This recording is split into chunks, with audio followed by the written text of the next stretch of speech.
नमस्कार श्रोताओं, शाम के ठीक 7:20 हुए हैं और ये समय है आपके अपने कार्यक्रम स्पोर्ट्स स्कैन का, जिसमें होती है खेल खबरों के साथ खेल और खिलाड़ियों की बातें और तमाम खेल खबरों का विश्लेषण। और उन पर चर्चा करने के लिए हमारे साथ होते हैं स्पोर्ट्स एक्सपर्ट्स। आज के स्पोर्ट्स स्कैन के इस एडिशन के साथ मैं हूं आपका होस्ट और दोस्त सिद्धार्थ सिंह, और तमाम खेल खबरों पर विस्तार से चर्चा करने के लिए हमारे साथ स्टूडियो में आ गए हैं वरिष्ठ खेल पत्रकार धर्मेंद्र मोहन पंत। धर्मेंद्र, स्पोर्ट्स स्कैन कार्यक्रम में आपका स्वागत है। सिद्धार्थ, आपको और श्रोताओं को प्यार भरा नमस्कार। और सबसे पहले जानते हैं अब तक की स्पोर्ट्स हेडलाइंस। आईसीसी ने पहले player of the month award के लिए नॉमिनेट क्रिकेटर्स की लिस्ट जारी की। कोरोना महामारी के कारण ऑस्ट्रेलियाई क्रिकेट टीम ने दक्षिण अफ्रीका दौरा रद्द किया। एटीपी कप में आज ग्रुप मैच में स्पेन ने ऑस्ट्रेलिया को 3-0 से और सर्बिया ने कनाडा को 2-1 से हराया। और इंडियन सुपर लीग में आज गोवा में ईस्ट बंगाल का मुकाबला बेंगलुरु से होगा।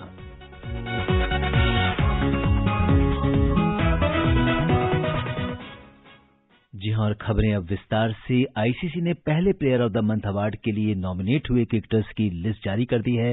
किन खिलाड़ियों को दिया गया है नॉमिनेशन और क्या रही है उनकी परफॉर्मेंस, ये जानने के लिए रुख करते हैं हमारी सहयोगी प्रियंका अरोड़ा का।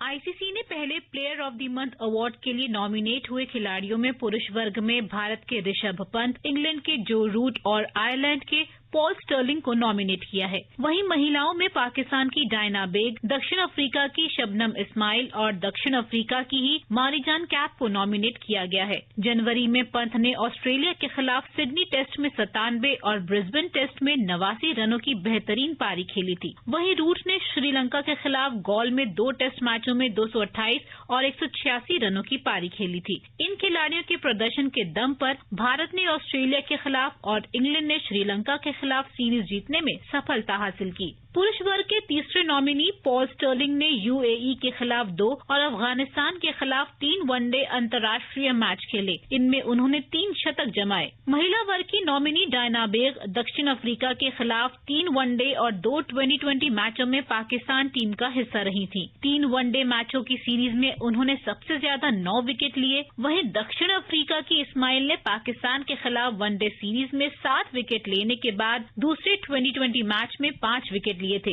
कैप ने पाकिस्तान के खिलाफ 2 वनडे और 2 2020 मुकाबले खेले। वनडे सीरीज में उन्होंने 110.57 की स्ट्राइक रेट से 115 रन बनाए, साथ ही 3 विकेट भी लिए। आईसीसी ने 27 जनवरी को player of the month award शुरू किए जाने की घोषणा की थी। अब ये अवार्ड हर महीने पुरुष और महिला वर्ग में दिए जाएंगे। खिलाड़ियों को मैदान में उनके प्रदर्शन और ओवरऑल अचीवमेंट के आधार पर शॉर्टलिस्ट किया गया है। इसके बाद आईसीसी की स्वतंत्र वोटिंग अकेडमी और दुनिया भर के फैंस वोट डालकर प्लेयर ऑफ द मंथ चुनेंगे। भारत से मोना पार्थसारथी और वीवीएस लक्ष्मण इस वोटिंग अकेडमी का हिस्सा हैं। Priyanka Arora, sports scan. जी हां, और धर्मेंद्र, जिस तरह से हम देखें तो ऋषभ पंत के ऊपर सबसे पहले नजर डालते हैं। जनवरी में पंत ने ऑस्ट्रेलिया के खिलाफ सिडनी टेस्ट में 97 रन बनाए थे और ब्रिस्बेन टेस्ट में 89 रनों की बेहतरीन पारी खेली थी, तो उनका नॉमिनेट किया जाना बनता है निश्चित तौर पर। और आप ये देखिए कि वो जब हमने टेस्ट श्रृंखला शुरू की थी तो वो हमारे प्लेइंग 11 में भी शामिल नहीं थे।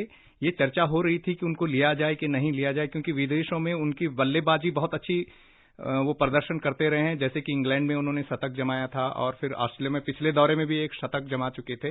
तो निश्चित तौर पर वो उनको तरजीह देने की बात की जा रही थी, लेकिन शाह को प्राथमिकता मिली थी।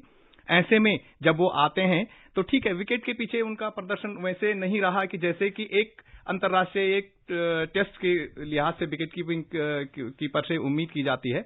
लेकिन विकेट के आगे जो लगातार अच्छा प्रदर्शन करते रहे हैं, उससे उन्होंने जो अपनी विकेट के पीछे की कमियां हैं उनको कुछ हद तक छुपा दिया। ऐसा नहीं है कि उनको सुधार नहीं करना चाहिए। और दोनों पारियां उन्होंने विपरीत परिस्थितियों में खेली थी और ऐसे समय में उन्होंने न सिर्फ टीम से दबाव हटा दिया था, बल्कि आपकी जो विपक्षी टीम थी ऑस्ट्रेलिया जैसी टीम पर दबाव बना दिया था। तो निश्चित तौर पर दोनों पारियां कहीं न कहीं आईसीसी ने ये देख के कि ये दोनों पारियां किस तरह की परिस्थितियों में खेली गई थी, ये उन्होंने ध्यान में रखा होगा। और एक बहुत अच्छी पहल है कि हर महीने आप एक अवार्ड देंगे, हर महीने आपको ये पता चलेगा कि बेस्ट प्लेयर इस महीने का कौन था, जो कि एक अच्छी पहल कही जा सकती है। जी हाँ, बिल्कुल। और खिलाड़ियों के लिए ये बहुत बड़ा मोटिवेशन होगा और कहीं ना कहीं एक परफॉर्मेंस का अपना रिकॉग्निशन होगा। इससे वो खिलाड़ी और भी ज्यादा बेहतर प्रदर्शन करने के लिए उत्साहित होंगे।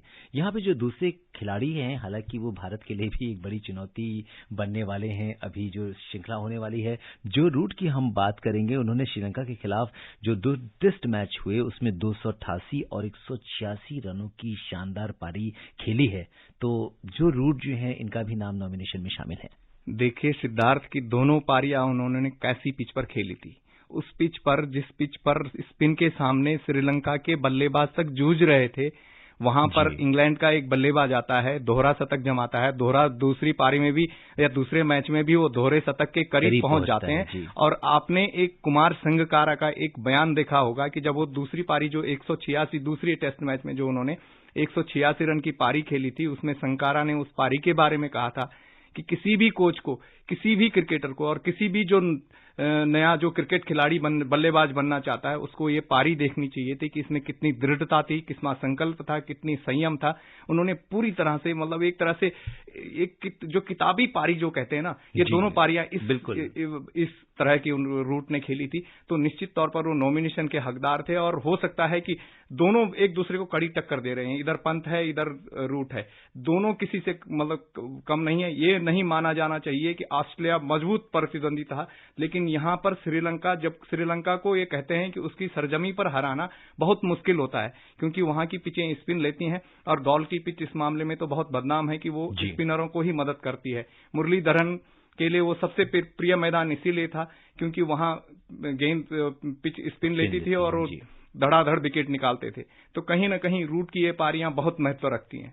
बिल्कुल। तो अब देखना दिलचस्प होगा कि नॉमिनेशन आने के बाद प्लेयर ऑफ द मंथ कौन सा खिलाड़ी बनता है।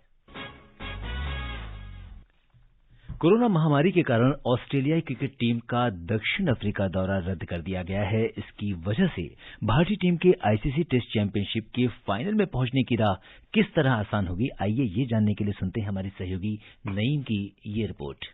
दक्षिण अफ्रीका में इस समय कोरोना की दूसरी लहर चल रही है और ऑस्ट्रेलिया की सरकार ऐसी स्थिति में अपनी टीम को वहां नहीं भेजना चाहती है। क्रिकेट ऑस्ट्रेलिया ने भी सरकार के फैसले का समर्थन किया। ये दौरा रद्द होने से भारतीय टीम के आईसीसी टेस्ट चैंपियनशिप के फाइनल में पहुंचने की राह पहले से आसान हो गई है। वहीं न्यूजीलैंड का फाइनल में प्रवेश तय हो गया है। टीम इंडिया इस समय परसेंटेज प्वाइंट के आधार पर टेस्ट चैंपियनशिप के फाइनल में पहुंचने की होड़ में सबसे आगे है। भारतीय टीम के 71.7 परसेंटेज प्वाइंट है। ऑस्ट्रेलिया का साउथ अफ्रीका दौरा रद्द होने से पहले भारत को पहले स्थान पर रहते हुए फाइनल में पहुंचने के लिए इंग्लैंड के खिलाफ घरेलू सीरीज कम से कम 2-0 के अंतर से जीतना जरूरी था। लेकिन अब यदि टीम इंडिया 2-1 के अंतर से भी जीत हासिल करती है तो वो फाइनल में पहुंच जाएगी। इस स्कोर लाइन से भारत के 69.44 परसेंटेज प्वाइंट होंगे और वो ऑस्ट्रेलिया से आगे टॉप में रहेगी। Naeem Akhtar, sports scan. जी हाँ, अगर हम देखें तो आईसीसी टेस्ट चैंपियनशिप में जो 5 शीर्ष की टीमें हैं उसमें भारत है, फिर न्यूजीलैंड, ऑस्ट्रेलिया, इंग्लैंड और साउथ अफ्रीका है। तो अगर ये जो दौरा रद्द हुआ है ऑस्ट्रेलियाई क्रिकेट टीम का दक्षिण अफ्रीका से, तो अगर हम देखें तो धर्मेंद्र, इससे एक बड़े समीकरण में उलटफेर हुआ है? नहीं, समीकरण दिलचस्प बन गए हैं जी। दिलचस्प इसलिए कि दक्षिण अफ्रीका तो पहले ही बाहर था, फाइनल की दौड़ में था ही नहीं। यहां पर सिर्फ 4 टीमें दौड़ में है। अभी भी वो 4 टीमें बनी हुई हैं, ऐसा नहीं। न्यूजीलैंड जरूर फाइनल में पहुंच गया है। उसका कारण ये है कि अब सिर्फ एक श्रृंखला पर पूरा फैसला टिका हुआ है। भारत और इंग्लैंड के बीच की जो श्रृंखला होगी, और इनमें से कोई भी टीम, दोनों टीमें 70 का जो परसेंटेज है उसको क्रॉस नहीं कर पाएंगी। एक ही टीम ऊपर जाएगी। तो इसलिए न्यूजीलैंड को फाइनल में जगह मिल गई है। लेकिन दिलचस्प इसलिए है कि ऑस्ट्रेलिया नहीं खेल रहा है, लेकिन वो बाहर नहीं है। अगर इंडिया और इंग्लैंड की सीरीज ड्रॉ होती है तो ऑस्ट्रेलिया फाइनल में पहुंच जाएगा। इंग्लैंड अगर 1-0 से या 2-0 से या 2-1 से जीतता है तो तब भी ऑस्ट्रेलिया चला जाएगा। इंडिया अगर 1-0 से जीतता है तो तब भी ऑस्ट्रेलिया चला जाएगा। इंग्लैंड के जाने के चांस तभी बनेंगे जब वो 3-0 से या 3-1 से या 4-0 से जीते। भारत तभी जाएगा अगर वो 2-1 से कम 2 के अंतर से 2-0 से या 2-1 से जीत दर्ज करे, 4-0 क्लीन स्वीप तो हम भी चाह रहे हैं, और 3-0 और 3-1 से। अक्सर अमूमन ये कहा जा रहा है कि भारत के लिए आसान है अपनी पिचों पर जीत दर्ज करना, और ये अमूमन देखा भी जाता है कि भारत जी होम ग्राउंड का एडवांटेज, लेकिन हमें 2012 का दौरा नहीं भूलना चाहिए। यही कह के हम कह रहे थे कि अरे हम तो, हमारी बहुत अच्छी स्पिन गेंदबाजी है और हम आराम से इंग्लैंड को हरा देंगे। ग्रीन स्वान आए, मोंटी पनेसर आए, केविन पीटरसन आए, और दोनों अपनी स्पिन गेंदबाजी से हमारे बल्लेबाजों को गच्चा दिया, और उधर से पीटरसन रन बनाते रहे और हम सीरीज हार गए। तो इस ऐसे में आपको जो रूट बहुत अच्छी बल्लेबाजी का, हाँ उनका शीर्ष क्रम में जरूर कुछ गड़बड़ी है, क्योंकि उनके जो शीर्ष बल्लेबाज हैं वो ऐसे नहीं है कि वो जो भारतीय शीर्ष बल्लेबाज हैं उनकी तुलना में, वो अगर तुलनात्मक कहा जाए तो हमारे पास रोहित शर्मा है, हमारे पास शुभमन गिल हैं कि जो कि बहुत अच्छी फॉर्म है, चेतेश्वर पुजारा है। वहां जो टॉप 3 हैं उनमें कहीं ना कहीं ये कहा नहीं जा सकता है कि डॉम सिबले वैसे नहीं कर पा रहे हैं, रोरी बर्न्स बड़े लंबे समय बाद वापसी कर रहे हैं, जैक क्रॉले बहुत अच्छी फॉर्म में नहीं है। तो ये कहा जा सकता है कि उस मामले में भारत का पलड़ा थोड़ा भारी है। बिल्कुल, भारत का पलड़ा जो है वो फाइनल के लिए भारी है, और अब देखना दिलचस्प होगा कि भारत इंग्लैंड सीरीज के नतीजे आने के बाद क्या कुछ होता है। और इस बीच भारतीय क्रिकेट टीम ने आज चेन्नई के एम चिदम्बरम स्टेडियम में नेट प्रैक्टिस शुरू कर दी है। भारत और इंग्लैंड के बीच 4 टेस्ट मैचों की सीरीज का पहला मैच 5 फरवरी से खेला जाना है। कोच रवि शास्त्री और कप्तान विराट कोहली ने प्रैक्टिस से पहले खिलाड़ियों की हौसला अफजाई की। मुख्य कोच रवि शास्त्री ने पूरी टीम का स्वागत किया। कल भारतीय टीम ने 6 दिन का क्वारंटीन पूरा किया और कोरोना रिपोर्ट नेगेटिव आने के बाद आउटडोर ट्रेनिंग की शुरुआत भी की। भारतीय टीम के कप्तान विराट कोहली और ईशांत शर्मा भी बॉर्डर गावस्कर सीरीज के बाद टीम को ज्वाइन कर चुके हैं। कोहली ऑस्ट्रेलिया सीरीज के दौरान पहले टेस्ट के बाद पैटर्निटी लीव पर भारत लौट आए थे, जबकि ईशांत शर्मा चोट की वजह से ऑस्ट्रेलियाई दौरे के लिए टीम में शामिल उन्हें नहीं किया गया था। इस बीच भारतीय टीम के बीच क्या कुछ चुनौतियां और समीकरण बन रहे हैं टीम इंडिया के, तो आइए जानते हैं हमारे सहयोगी रवि कपूर की इस रिपोर्ट में।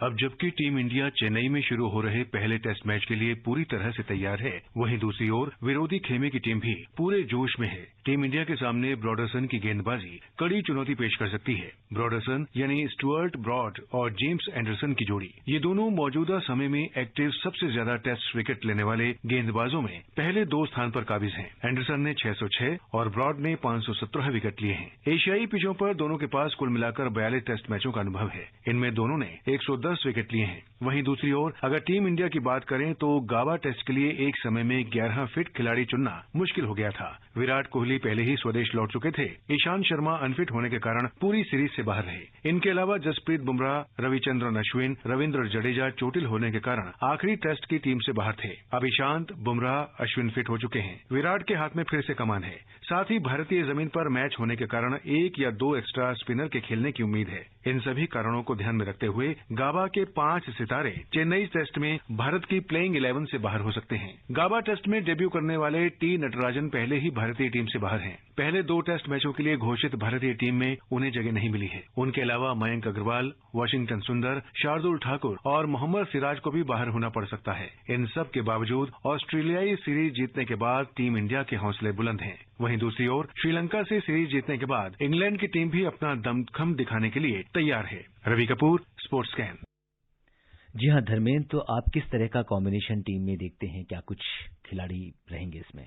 मुझे लगता है कि ये तो तय है कि अगर अब आप ऑस्ट्रेलिया में 2 स्पिनर लेके चलते हैं तो चेन्नई की पिच तो वैसे भी स्पिन पिच मानी जाती है और यहाँ पर आप तीसरा स्पिनर भी ले सकते हैं। भले हम वाशिंगटन सुंदर को सीधे बाहर मान रहे हों, ऐसा नहीं है, उनको ऑलराउंडर के तौर पर रखा जा सकता है। आप 2 तेज गेंदबाज, 3 स्पिनर, उसमें सुंदर जो होंगे आपके ऑलराउंडर होंगे।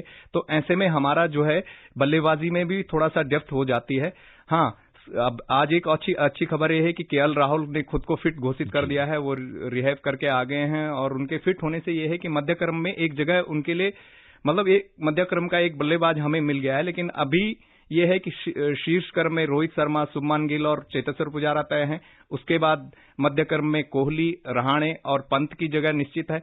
अगर हम ऐसे में सिर्फ 4 गेंदबाजों के साथ उतरते हैं तो तब कहीं जाके राहुल के लिए जगह बनती है, जो कि संभव नहीं लग रहा है, क्योंकि अभी ये लग रहा है कि हमारे पास हार्दिक पांड्या आ गए हैं। हार्दिक पांड्या हैं तो आपको एक तेज गेंदबाजी ऑलराउंडर मिलेगा और अगर आप 3 स्पिनरों के साथ जाते हैं तो फिर वाशिंगटन सुंदर, रविचंद्रन अश्विन और कुलदीप यादव को टीम में रख सकते हैं। बिल्कुल, लेकिन सही स्थिति प्लेइंग 11 की सूची आने के बाद ही पता चलेगी। और इसके साथ ही बढ़ते हैं अगले स्पोर्ट्स पर। बात करते हैं टेनिस की। एटीपी कप में आज ग्रुप मैच में स्पेन ने ऑस्ट्रेलिया को 3-0 से हराया। राफेल नडाल पीठ दर्द के कारण इस मुकाबले से बाहर रहने के बावजूद स्पेन ने ये जीत हासिल की है। उधर एक दूसरे मैच की बात करें तो मौजूदा चैंपियन सर्बिया ने नोवाक जोकोविच के शानदार खेल से कनाडा को 2-1 से हरा दिया है। तो ये भी बड़े दिलचस्प मुकाबले एटीपी कप में चल रहे हैं। हाँ, एटीपी कप का क्या है कि वो अमूमन 24 टीमों के बीच खेला जाता है, लेकिन इस बार सिर्फ 12 टीमें उसमें खेल रही हैं। 3 टीमों के 4 वर्ग हैं, जो प्रत्येक वर्ग से जो है प्रत्येक ग्रुप से जो टीम शीर्ष पर रहेगी वो सेमीफाइनल में पहुंचेगी। क्योंकि इस बार कोरोना वायरस के कारण टीमें कम पहुंची हैं, खिलाड़ी कम पहुंचे हैं, तो कम टीमें इसमें भाग ले रही हैं। जहां तक नडाल का सवाल है कि वो पीठ दर्द के कारण उनको लगातार कहीं ना कहीं परेशान करता रहा है, लेकिन उनके अंकल जो हैं टोनी, उन्होंने एक बार एक इंटरव्यू में कहा था कि वो 2005 से ही दर्द निवारक दवाइयां खा के खेल रहे हैं और वो लगातार बहुत अच्छी वापसी करते रहे हैं। जी बिल्कुल, तो इस पे भी हमारी नजर बनी रहेगी।